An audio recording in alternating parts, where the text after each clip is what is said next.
I'm back. It's time to have some fun and play. I'm gonna let a few more y'all come in here before I sing again, and then we're gonna get into the topic.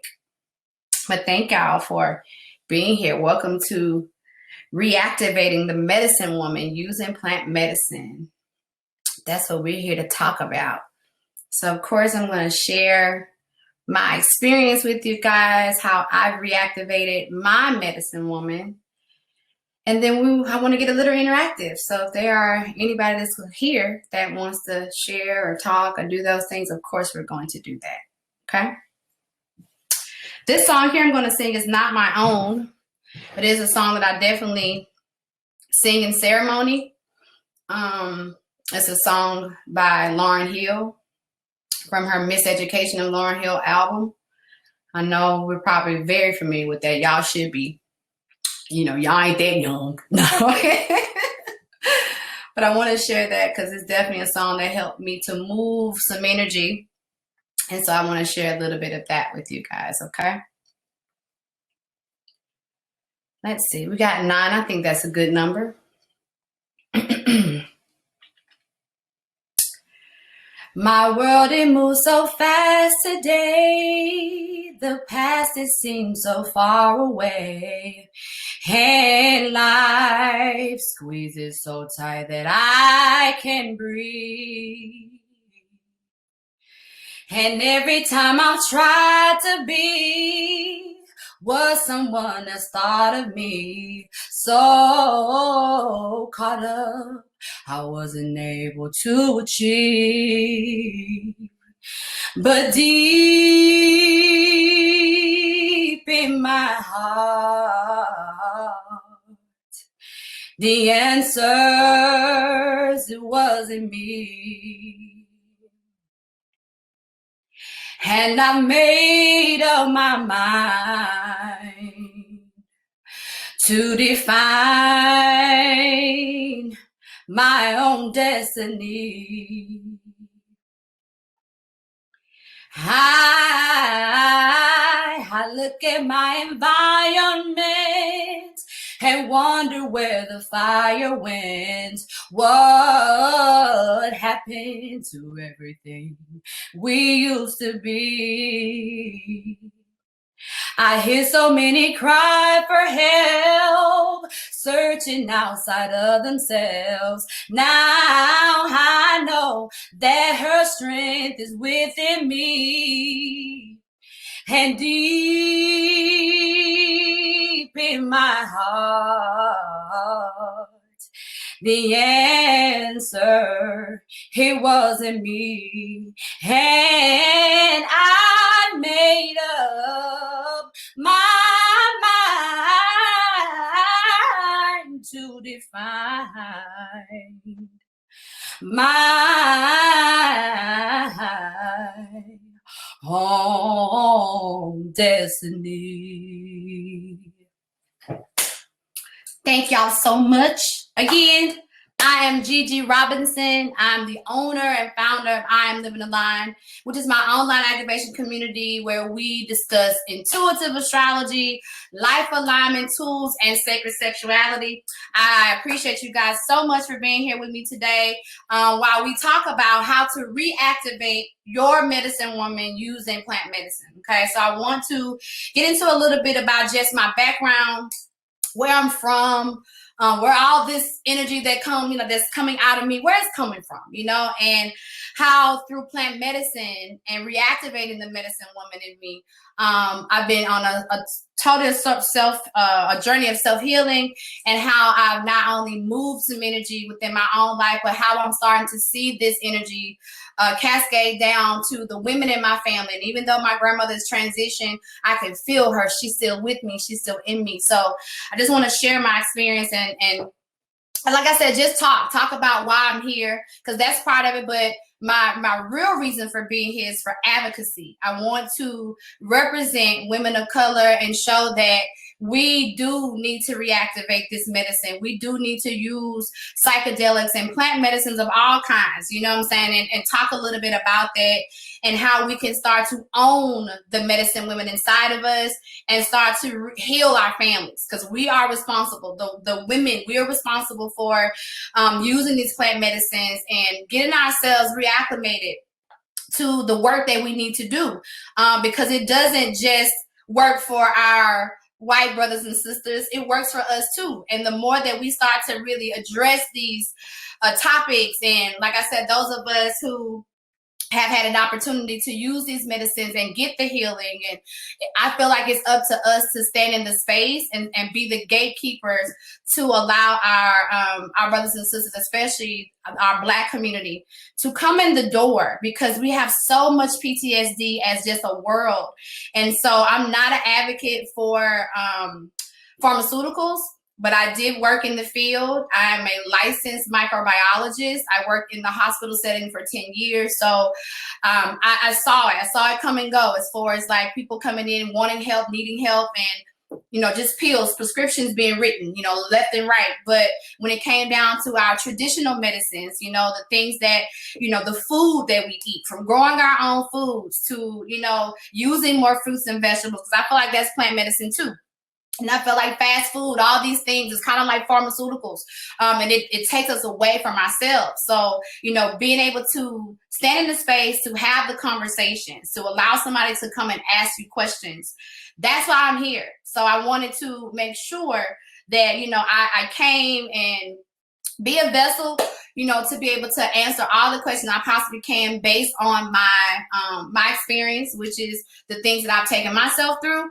And at age 42, I could say I have almost, like I heard Robin say earlier, like, listen, it stops with me, okay? Because who I came from. So I'm originally from a small town called Tokeativity, Louisiana. Oh, it's okay, Madeline. I'll sing a little bit something for you again. You're not gonna miss the healing, okay? I'm gonna come back. But I'm originally from Tokeativity, Louisiana, but my family is by way of New Orleans, and they migrated. If you've ever heard of the term triracial isolates, so I'm a mixture of, you know, many different parts as it relates to Louisiana, but my roots are from just Louisiana in general. But I come from, okay, I am the granddaughter of 2 alcoholic, abusive men. And I say that because I want to be able to highlight the abuse, you know, and highlight that no matter where we came from, we don't have to stay there. Okay, and that's why I want to bring that up. And through that, you know, I came from parents who struggled, you know, in emotional care and struggled to be able to communicate. And so I saw a lot of arguing growing up, you know, as a child. So I didn't necessarily get the love and the nurturing that I felt like I should have received. But hey, we're not going to talk about, you know, what I should have gotten. I got what I needed, okay? And so through that process, I was able to heal and take myself through several different processes, but not without the trauma. So I carried trauma for a very long time within my marriage. I was married for 13 years. And through that, you know, there was a lot of fighting and arguing, a lot of duplication, okay, of what I saw as a child. And this is the reason why us using plant medicine and getting outside of that is so useful, because if you don't heal it, you will duplicate it. You know, how many times we've said, oh, I don't want to be my mama. I don't want to be my dad. I'm not going to be them. Well, newsflash, if you don't heal it, you will, okay? Because we have that same DNA. We have the same energy that comes through us that came through them. So if we are not paying attention to it, if we are not healing those things, then we are almost guaranteed to duplicate these same behaviors. So for me, I duplicated the behavior of arguing. Now, we didn't get physically violent all the time. We had a few times, but it was a lot of fighting and a lot of arguing. And, you know, through that marriage, there was a lot of different things that happened to me. And at the end of the marriage, I found myself lost, alone. I found myself struggling. And I also found myself dealing with some serious health conditions. Okay. And in dealing with those health conditions, I went to see an herbalist. Okay. Even though I was a licensed microbiologist and I knew medicine and those things, I still went saw an herbalist, and he was letting me know about, you know, the things that was going on inside of me. So I started taking the very first plant medicine, which he gave me some shroom capsules, but they were not psychedelic shrooms. They were just more therapeutic shrooms. So I started taking those to kind of help out with the energy that I was dealing with, because during that same time, I was a clean eater. Like, I was a vegan, I was a raw foodist. So like, I was just, you know, clean eating, no dairy whatsoever. So this is just a testament to the fact that, you know, I know a lot of people say is the food that you put inside your body has a lot to do with your emotional health. And I agree, it does. But I also feel like where you are in your mind transforms your food too. So even if you are a clean eater, if you got mental blocks and emotional things that's going on, as you start to work on yourself, you'll start to see that your alchemy of your mind is starting to change these foods into bad things too. So basically, it's like, it's not the food, it's your mind, and us making sure that we assess the mind and what's going on up there, not just trying to get over things, like really dealing with it. It allows us to get our healing. So through that experience of me seeing the herbalist, on that same day, I got a call from a friend who told me about an ayahuasca ceremony that was going on in the city of Atlanta. Okay. And so in my mind, like we have been talking about before, I thought psilocybin, ayahuasca, shrooms, I thought that was all white people stuff. I didn't think that that was for Black people. Like, we're not supposed to do that. You're going to be crazy. You're going to lose your mind, girl. You ain't coming back. So, but because I trusted this friend of mine, like I really trusted her. And she was like, you need to come out here. And I'm like, girl, I just found out I got 4 or 5 organs failing. I ain't finna come out there and deal with that. But in the interim of that, there was a little old lady from North Carolina who was coming to the ceremony, and she thought it was in the city of Atlanta, and it wasn't. It was North Georgia. And so she called me back. She says, I know you don't want to come to the ceremony, but there's a lady that's there who needs to get to ceremony. She has been wanting to do this ayahuasca her entire life. And so we need you to bring her. So my weaknesses, okay, it's babies and old people. I will move mountains for them, okay? Because I just feel like that's just part of my mission and my purpose is to serve and make sure that I'm standing in the way of helping out old people and helping out children. So I went on ahead and got the lady and driving her to where the ceremony was. And in my spirit, I know that when I get there, they're not going to let me leave. So I tried to sabotage it, okay? And I'm bringing this up too because sometimes we sabotage our healing, okay? The universe is we're praying and saying, you know, God, please give me a way. God, please release me. And then it shows up. And because it doesn't show up the way that you thought it was supposed to show up, you find a way to sabotage it, okay? So for all you sabotagers in the room that's like me, I want you to understand that this is one of the things that we have to work on. So I go anyway, okay? And so when I get there, I get the lady, you know, all her things out of the car, and I'm taking her in, and the shaman is standing there, okay? So he says to me, come on in. And I'm like, nah, I'm not, I didn't come here for that. I don't, you know, because in my mind, everybody here about to die, okay? Y'all about to drink the Kool-Aid, and y'all about to take on off, right? And I'm also sharing that too because I think fears are real things, right? It's a real thing that can exist inside of you, but it's stopping you from something, okay? So he's like, no, come on in. I said, well, no, I didn't pay for the ceremony. He was like, no, come on in. And I'm like, no, I'm not dressed for it because I literally went in a onesie, like a Tweety Bird onesie. I went in to make sure that, you know, that I could get out of it. I was just trying to sabotage it to get out of it because even though I had been praying, I had just left that herbalist office praying for a way to heal myself. And within hours it showed up. I still was trying to figure out a way to not do it. So, but the shaman wouldn't let me, you know, back out of it. He was like, no, come on in. Don't worry about any of those things. So I go in and there's a room full of people that I know. The reason being is because some of them people was there because I sent them. Because when I found out about the ceremony, I shared it with everybody like I normally do. I go in, and just to speed up the story, because I got other things to talk about. I go and I sit down and I'm talking to myself and I'm saying, I can't stay here. I got to leave. And so I went with my lover at the time. He went with me, and I looked at him and I was like, we need to get out of here. And so he says to me, either you're going to own this or it's going to own you. Now, I'm going to tell y'all a little bit about, again, y'all know I'm an astrologist, okay? But what y'all don't know is I'm an Aries sun, Pisces moon, Leo rising. And one thing you cannot do is challenge an Aries, okay? You cannot do it because, you challenge us and we're like, everything goes out the door. Like, what you trying to say I'm scared now? All those things started coming to me, but what he spoke to me was so real. And it shifted my entire existence because it made me realize that I was running from something that I asked for. In that ceremony, you guys, the very first, I had 3 visions that happened to me. The very first vision is the one I'm going to share because it was the most important. And then I'm not going to share the other parts of the vision because those are things that if you want to talk about it, we'll talk more about it off. You can just reach out to me because I want to get into some other parts of things that I want to talk about. But I have been fighting with my mother, okay, forever, okay? At this age, I was 32 going on 33. I'd gone through my Saturn return, but me and my mother argued so much to the point to where I avoided her phone calls. Or when I answered her phone calls, I already knew we was going to get ready to fight. So it's like I did whatever possible to avoid talking to this woman. In my very first ceremony, as we had the process, the shaman explained to us how everything was going to go down, and he was real nice and real amazing. I'm so grateful for his energy even to this day. And as I went in, because I was still afraid, even though I did it, I was afraid. The very first thing that popped up to me was my daughter, because I've been going through some things with her, and she was at the time staying with my parents and staying in my room at my parents' house. And so when I came into the first vision of the ceremony, it was me standing in my childhood room talking to my daughter.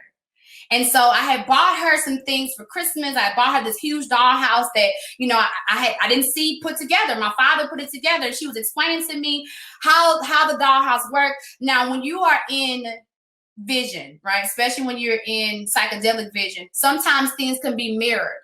So the dollhouse was actually on the left-hand side of the room, but when she was explaining to me and showing me everything was in the right side of the room. Everything was so clear. And when I mean so clear, if you guys got a chance to see Black Panther and you saw like when he took the purple-shaped herbs and how clear the vision was, it was very much similar to that, okay? And so I'm trying to make sense of it, because even though I can see everything and I'm talking to her, I'm trying to make sense of like, how am I here? But I'm also here. So I'm trying to like in my mind trying to make sense of everything. And she's trying to talk to me because she's ready to receive me. And I'm like, hold on, wait a minute. Let me go and talk to your grandparents. So also during the journey, walking is not like walking here. It's like more like floating. It's more like you're in this position, then you're in another position. And so I went to walk to see where my parents were, and I went from being in the room with my daughter to outside, and my father was outside, and my father's a Pisces and he's a tinker. So he was working on some things, like really like, fixing on a fishing pole because he loves to fish. And so as I approached him, he went from looking as he looks now to looking like he was about 20 years old. And I immediately started to purge and cry, because in that transformation of him going from old to young, I could feel how good he felt, And like I told you guys earlier, I grew up with them fighting every day. I'm not kidding with you. They fought literally every day. And so also in the journey, talking is not like how I'm talking to you guys. It's always, it's telepathy. So I'm looking at him and I'm weeping and I'm crying and I'm like, why don't you look like this now? Why don't you feel like this now? And he started telling me, he's like, you stop it, okay? Because part of your issue and why you're suffering with what you're suffering with right now as far as your organs are concerned is because you've been carrying the family weight incorrectly. Like, we know what me and your mom are doing, what we got to do in the bloodline, which is staying together. Everybody before us, his father had left his mom. My mom's dad had left my grandmother. So they decided to stay together regardless of what it looked like. They decided to hold together because they knew that that was their part in the bloodline, was to hold the family structure together, even though it didn't look like it should have looked. You know what I'm saying? And so from that point, I started to cry even more, because what he was saying to me was true. Like, I had so much resentment as a child watching them argue and fighting. And I thought that maybe if they just didn't have me, or if they just didn't have my brother, maybe they would be better. Maybe they wouldn't be struggling with the finances and struggling with life and all these things that they were dealing with. And so out walks my mother as I'm talking to my dad and crying. And she's 20 years old too. And she comes out and she's dancing and she's just so full of life. And I immediately starts to laugh. And so my dad can't dance. My mom is like the dancer of the family. So she goes over and she grabs my dad's hands. And so now she's dancing with my dad. And I'm seeing them for the first time, I'm seeing them happy. And it made me so happy to see them that way because I had never saw them that way as a child. And as I'm enjoying their space and enjoying their energy, I look past my mother's shoulder and to the right, I could see probably about 20 or 30 children.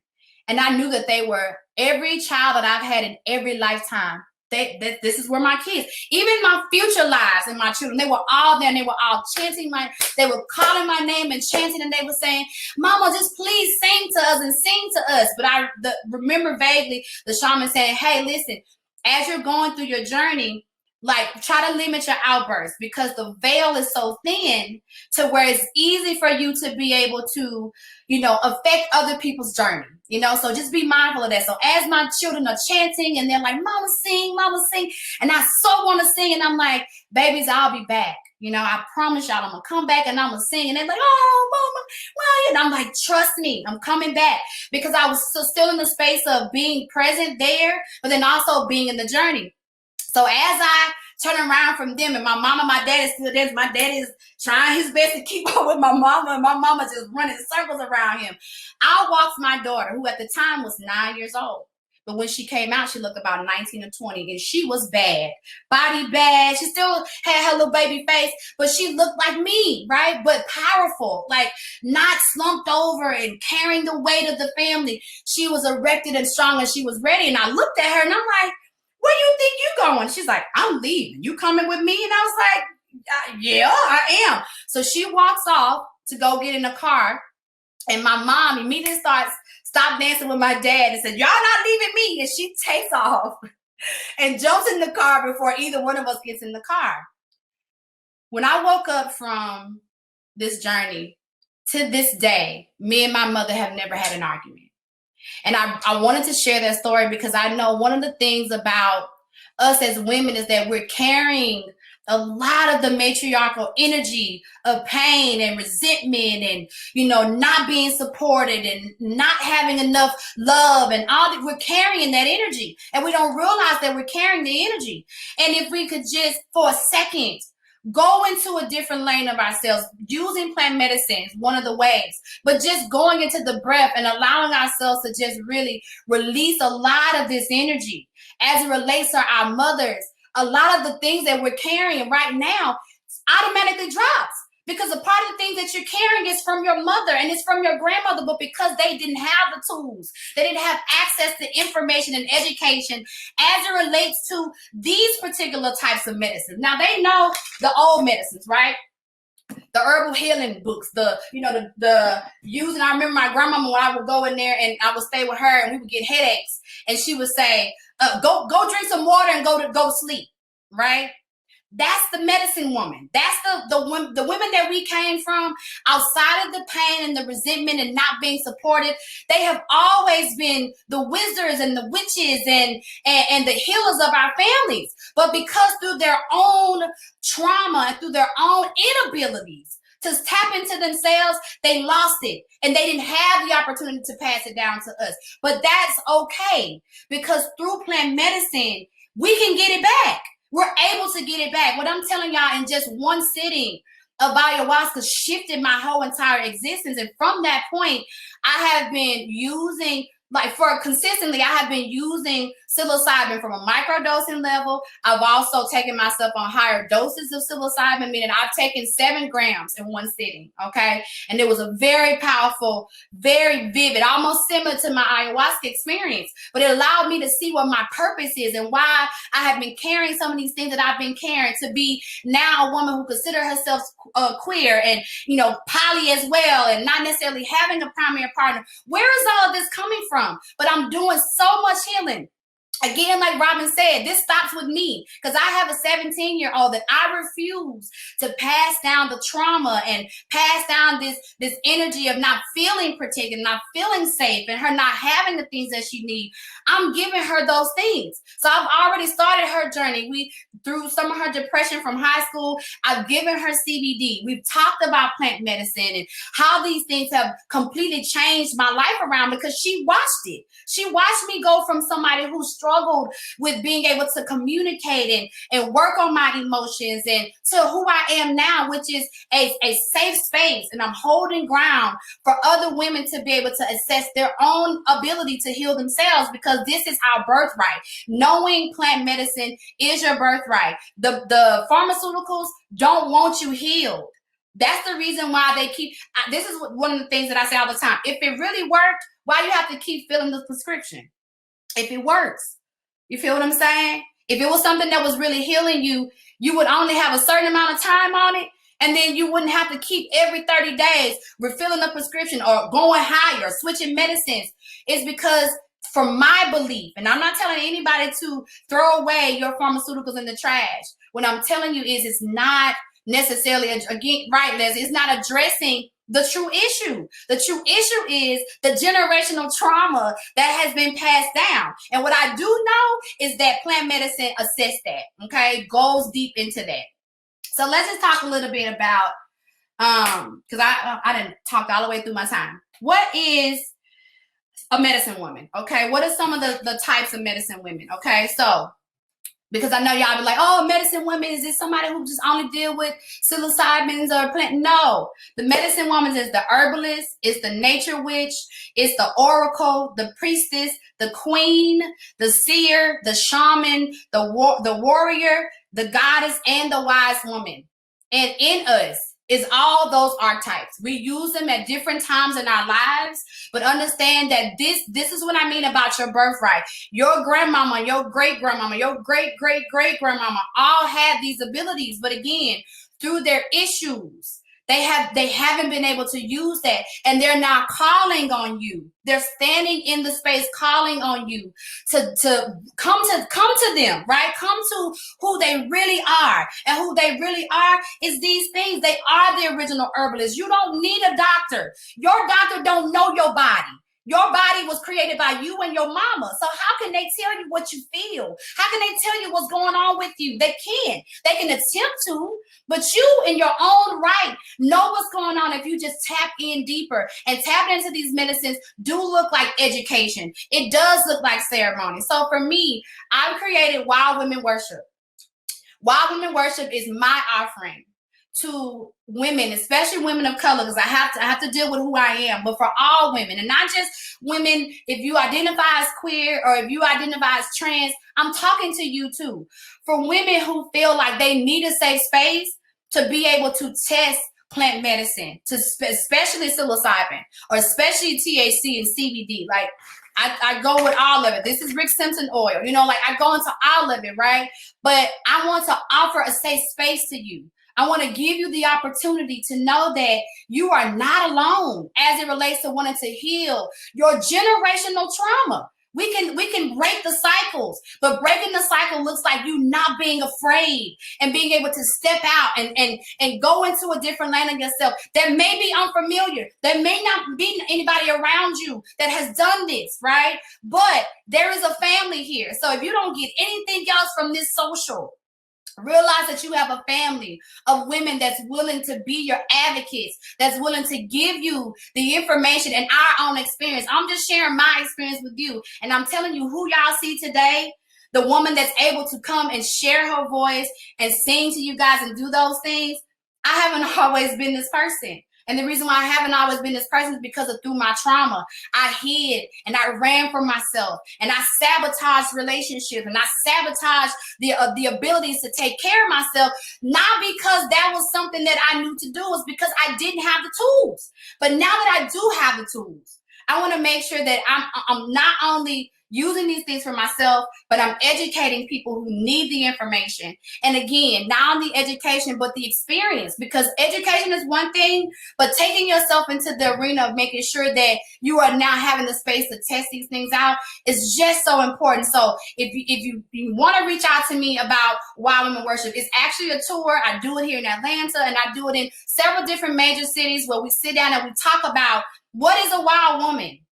What is a medicine woman, right? How do we reactivate that? How do we tap in deeper to who that woman is and recall our ancestry and recall all of the skills that have been passed down? You know what I'm saying? We tap into that, and we discuss the difference between an altar and a shrine. And we talk about basic herbs too. Basic herbs like sage and oregano and basil and, thyme. All these things, that's plant medicine. When you used to get sick back in the day, your grandma would put onions in your socks. Plant medicine, right?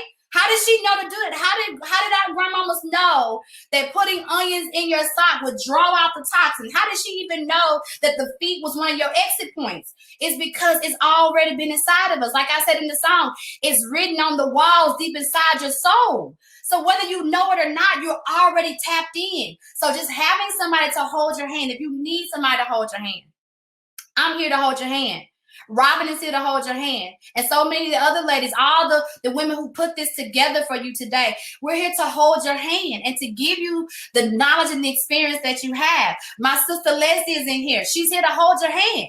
We're all here to make sure that you get what you need so that you can break the cycle. If you're ready to break the cycle, and especially if you have children, you owe it to your kids to not give them the same trauma that your grandmama and your mama gave you. You owe it to them, to really give them the foundations of understanding that they don't have to be depressed. They don't have to be in dark spaces. My daughter was in a dark space for a very long time, but so was I. I was wandering in darkness and didn't know how to get out. So the moment she went in there, I went in there with her because I knew what it felt like. I knew what it meant to be in that space. And I went in there and I sat with her and I told her to stay there. Now let's talk about it. Let's talk about what this means. Let's talk about what you need and how to be able to get you out of this space. And even though we're going to work on getting you out of this space, it don't mean that you may not return, because we have to also understand that part of the medicine woman is understand that your darkness is where you go to heal. You can heal in that darkness, especially when you got the right tools. And plant medicine for me, psychedelics for me, has been the tool that has not only broken the generational curses, that's healed me and my mother's relationship to the point to where I came from Southern Baptist, like real down home Christian women is what I come from. And because I come from those women, understanding that today these women are listening to my astrology texts every day. They're reading and commenting and talking about how this is healing them. That would have never happened. Like if I hadn't gone through this journey, if I hadn't gone through, going through ayahuasca and going through psilocybin and allowing myself to be a vessel to just really share my experience, she couldn't be free. And now my mom is free. My grandmother is free. Even though she's gone, I already made her transition. She's free because her granddaughter freed her from all the trauma that she had. And not just her, my dad's mom too. All of the abuse that they went through, that stops. Now her granddaughters, my brother has 4 girls and I have 1. So we only have girls in this family. And they're learning about plant medicine right now. They're learning about CBD, THC, psilocybin. They're learning about it all. Why? Because it's their birthright. And I want to desensitize this idea that we are doing something wrong by educating them and giving them these medicines. Okay, so I'm gonna sing a little bit again, and then I'm going to open up because I want to. Do I have the time? What time is my thing over? Y'all gonna have to come in here and rescue me. I think I got about 5 more minutes. Okay, so I'm going to Let's see what I want to sing. I guess I'll sing jambalaya again, okay? Because jambalaya represents me. If y'all know what jambalaya is, jambalaya really is a mixture. It's a food that we eat in Louisiana, in New Orleans, right? Kind of like similar to gumbo. Has a lot of, different things, but it's a rice dish, right?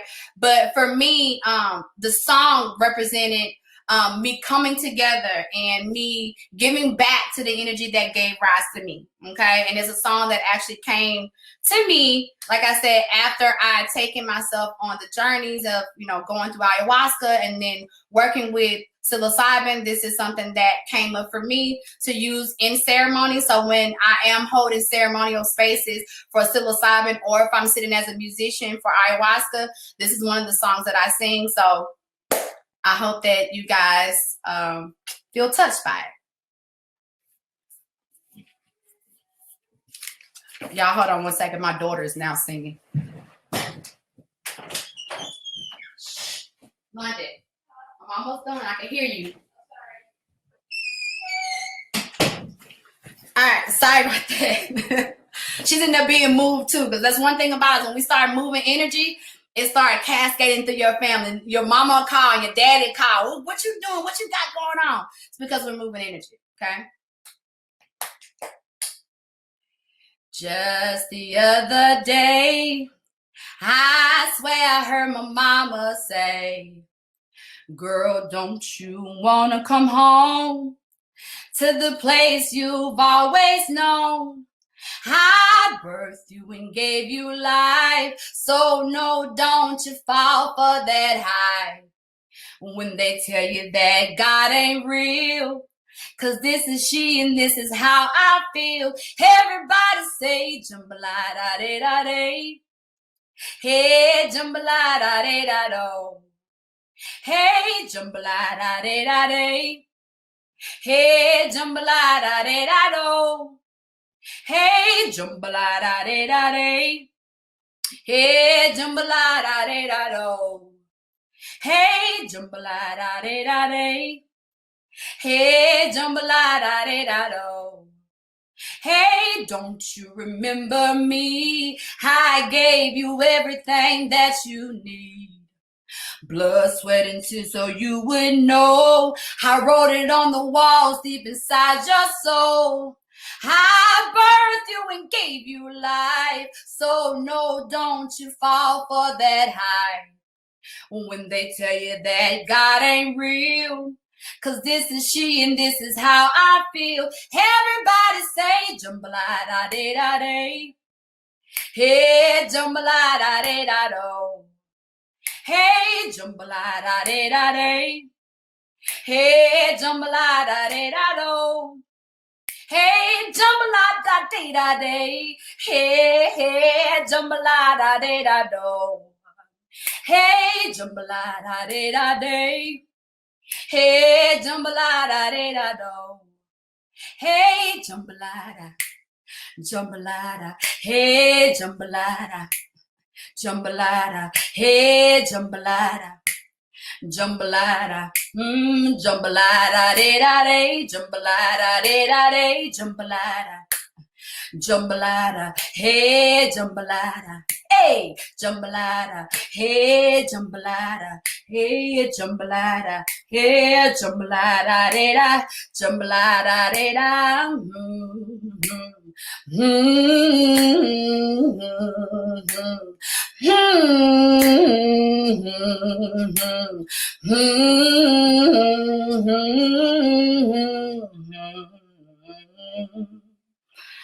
Thank you guys so much for being here with me and allowing me to share my story, my experience.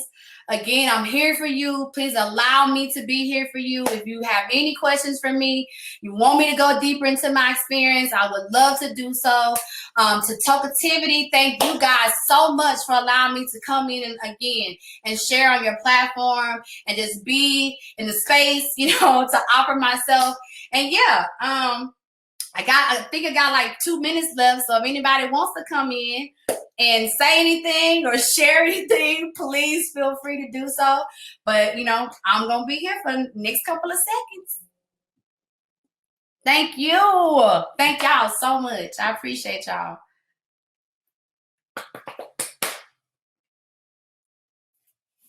I think 8:55 was my off time. So I'm 2 minutes early.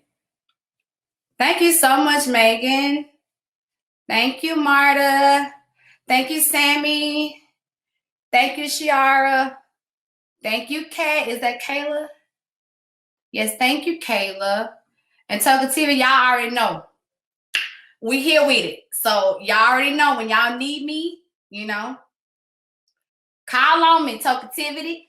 Let's work. Let's do this work. Same with you, Robin. Let's work. I'm ready. I'm ready to do what we got to do. It's no coincidence we're all here together doing this. Okay, so let's get it popping. Okay, let's do everything that we need to do to make sure that we are healing the collective. Okay, because if we just heal one woman, okay, if we allow her to tap into her medicine, divine energy, we're healing the generation, we're healing the family, we're healing the legacy. And that's what this is about. Okay, this is legacy healing and legacy building. So I'm here in this space for that. So I love you guys so much. And I see y'all don't want to come in and talk to me unless it's something I'm supposed to do down here that I don't see. So if y'all don't come in, thank you, Melissa and Madeline. So Lisa, rescue me. What am I supposed to do? I know you're somewhere. Okay. How are you? Oh, I'm so good, Gigi. Thank you so much. Thank you for This having was amazing. If anybody wants to hop in here for a couple minutes, hit the share audio and video button. Things are going to get kicked off at the main stage here any moment. Do the giveaways, announce the winner of that freaking trip to Jamaica. Uh-oh. All right, so you want to meet you over there? Yes, of course. So what I need to do, just leave out? Yep. Okay. All right. Bye, guys. So much. Thank you. Bye. Let's talk to you. Bye.